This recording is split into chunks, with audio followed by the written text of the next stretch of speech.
Good evening dear friends. তো আমি G20 কেপচুলছ daily series লৈ আহিছিলোঁ, তাৰে এইটো ছেকেণ্ডটি পাৰ্ট হয়। তো আশা কৰোঁ তোমালোকৰ প্ৰথমটো পাৰ্ট ভাল লাগিছে, আৰু যদি তোমালোকে প্ৰথমটো পাৰ্ট চোৱা নাই তেন্তে ডেছক্ৰিপশ্যনত লিংক দিয়া আছে, তাতে গৈ তোমালোকে চাব পাৰিবা। তো বলক বেছি দেৰি নকৰি আমি চিৰিজটোৰ আজি ছেকেণ্ড ভিডিঅ'ৰ প্ৰথম কুৱেশ্যনটোৰ ফালে আগবাঢ়োঁ। তো আজি আমাৰ first question, the revolt of 1857 had its beginning in, অৰ্থাৎ 1857 চনৰ যি বিদ্ৰোহ হৈছিল সেইটো ক'ৰ পৰা আৰম্ভ হয়। তো ইয়াত আমাৰ অপশ্যনবোৰৰ ভিতৰত কাৰেক্ট অপশ্যনটো হ'ব অপশ্যন নম্বৰ বি, মিৰুত। তো মিৰুত চহৰৰ পৰা এই 1857 চনৰ চিপাহী বিদ্ৰোহ আৰম্ভ হৈছিল। Okay, next 2 number, who was the founder of আত্মীয় সভা, অৰ্থাৎ আত্মীয় সভাৰ প্ৰতিষ্ঠাপক কোন আছিল। তো ইয়াত অপশ্যনবোৰৰ ভিতৰত কাৰেক্ট অপশ্যনটো হ'ব option number B, Raja Rammohan Roy. Okay, Raja Rammohan Roy আত্মীয় সভাৰ প্ৰতিষ্ঠা কৰিছিল, ঠিক আছে। আৰু তেওঁ ব্ৰাহ্ম সমাজৰ প্ৰতিষ্ঠা কৰিছিল, এইটো তোমালোকে সকলোৱে জানা, ঠিক আছে। Next 3 number, who was the founder of প্ৰাৰ্থনা সমাজ, অৰ্থাৎ প্ৰাৰ্থনা সমাজৰ প্ৰতিষ্ঠাপক কোন আছিল। এইটো মনত ৰাখিবলৈ একেবাৰে সহজ, প্ৰাৰ্থনা আমি কৰোঁ আত্মাৰ পৰা বা আত্মাৰ শুদ্ধিৰ কাৰণে, ঠিক আছে, তেনেকৈ মনত ৰাখিব পাৰা। তো আত্মাৰাম পাণ্ডুৰাং। অ'কে, তো ইয়াৰ শুদ্ধ উত্তৰটো হ'ব option number A. Next 4 number, Gandhi Irwin pact was signed in which year, অৰ্থাৎ কোন বছৰত গান্ধী ইৰউইন চুক্তি স্বাক্ষৰিত হৈছিল। তো ইয়াত অপশ্যনবোৰৰ ভিতৰত কাৰেক্ট অপশ্যনটো হ'ব অপশ্যন নম্বৰ বি, 1931। 1931ত গান্ধী ইৰউইন চুক্তি স্বাক্ষৰিত হৈছিল। Okay, next 5 number, in which language has Mahatma Gandhi written his autobiography, অৰ্থাৎ মহাত্মা গান্ধীয়ে তেওঁৰ আত্মজীৱনী কোন ভাষাত লিখিছিল। তো ইয়াত আমাৰ শুদ্ধ উত্তৰটো হ'ব অপশ্যন নম্বৰ এ, গুজৰাটী ভাষাত। আৰু তেওঁৰ আত্মজীৱনীখনৰ নাম কি আছিল সেইটো তোমালোকে কমেণ্ট কৰি জনাবা, ঠিক আছে।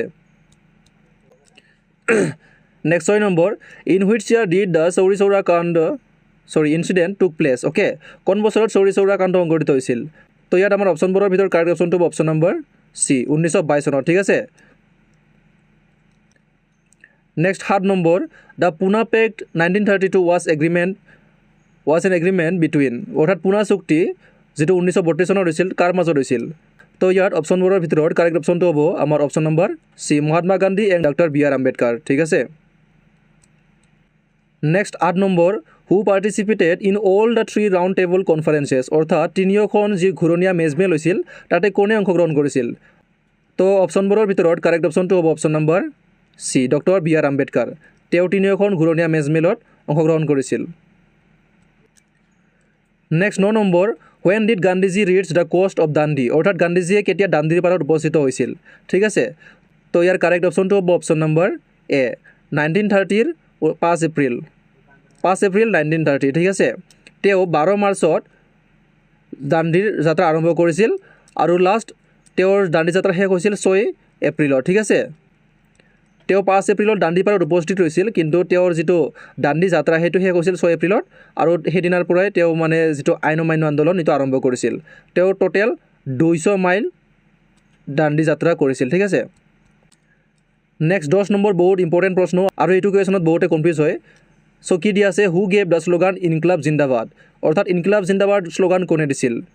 তো ইয়াত বহুতে ভাবে ভগত সিং বুলি, কিন্তু ইয়াৰ শুদ্ধ উত্তৰটো হ'ব অপশ্যন নম্বৰ চি, মৌলানা হজৰত মোহনী। তেওঁ প্ৰথম ইনকিলাব জিন্দাবাদ শ্লোগানটো আৰম্ভ কৰিছিল, তাৰপিছত ভগত সিঙে এই শ্লোগানটো পপুলাৰ কৰিছিল, ঠিক আছে। নেক্সট 11 নম্বৰ, বহুত easy question, who was the political guru of Mahatma Gandhi, Mahatma গান্ধীৰ ৰাজনৈতিক গুৰু কোন আছিল। তো ইয়াৰ শুদ্ধ উত্তৰটো হ'ব option number A, Gopal Krishna Gokhale. Gopal Krishna Gokhale was the political guru of Mahatma Gandhi. Okay, next 12 number, the first round table conference was held in the year, অৰ্থাৎ কোন চনত প্ৰথম ঘূৰণীয়া মেজমেল আয়োজন কৰা হৈছিল, ঠিক আছে। 1930 চনত হৈছিল আমাৰ ফাৰ্ষ্ট, অ'কে, 1931ত হৈছিল আমাৰ ছেকেণ্ড, আৰু 1932ত হৈছিল আমাৰ লাষ্ট, অৰ্থাৎ থাৰ্ড। তো আমাৰ শুদ্ধ উত্তৰটো হ'ব কি, অপশ্যন নম্বৰ বি, 1930 চনত প্ৰথম ঘূৰণীয়া মেজমেল হৈছিল। Okay, next 13 number, who is known as the father of communal electorate in India, অৰ্থাৎ ভাৰতত সাম্প্ৰদায়িক নিৰ্বাচনৰ পিতৃ বুলি কাক জনা যায়। তো ইয়াত আমাৰ অপশ্যনবোৰৰ ভিতৰত কাৰেক্ট অপশ্যনটো হ'ব অপশ্যন নম্বৰ এ, লৰ্ড মিণ্ট', ঠিক আছে। তেওঁ 1909 চনত যিটো ভাৰতত সাম্প্ৰদায়িক নিৰ্বাচনী আৰম্ভ কৰিছিল 1909 চনত। Next 14 number who had given the title of Mahatma to Gandhiji অৰ্থাৎ গান্ধীজীক কোনে মহাত্মা উপাধি দিছিল তো ইয়াত অপশ্যনবোৰৰ ভিতৰত কাৰেক্ট অপশ্যনটো হ'ব অপশ্যন নম্বৰ চি ৰবীন্দ্ৰনাথ টেগৰ ঠিক আছে ৰবীন্দ্ৰনাথ টেগৰে মহাত্মা গান্ধীক গান্ধীজী উপাধিটো দিছিল আৰু নেতাজী সুভাষ চন্দ্ৰ বসে গান্ধীজী কি কৈছিল ফাদাৰ অফ দ্য নেশ্যন বুলি কৈছে ঠিক আছে next 15 number who design the Indian national flag অৰ্থাৎ ভাৰতীয় জাতীয় পতাকাখন কোনে ডিজাইন কৰিছিল তো ইয়াত আমাৰ শুদ্ধ উত্তৰটো হ'ব অপশ্যন নম্বৰ বি পিংগলি ভেংকৈয়া ঠিক আছে তেওঁ আমাৰ ভাৰতীয় জাতীয় পতাকাখনৰ ডিজাইন কৰিছিল ওকে এইটো বহুত ইম্পৰ্টেণ্ট প্ৰশ্ন হয় তোমালোকে নোট কৰি ৰাখিবা next 16 number the constitution of India was hand written by ভাৰতৰ সংবিধানখন কোনে হাতেৰে লিখিছিল এইটো বহুত ইম্পৰ্টেণ্ট প্ৰশ্ন হয় তো ইয়াত আমাৰ অপশ্যনবোৰৰ ভিতৰত কাৰেক্ট অপশ্যনটো হ'ব অপশ্যন নম্বৰ বি প্ৰেম বিহাৰী নাৰায়ণ ৰায়জাদা ঠিক আছে তেওঁ আমাৰ ভাৰতীয় সংবিধানখন নিজ হাতেৰে লিখিছিল ওকে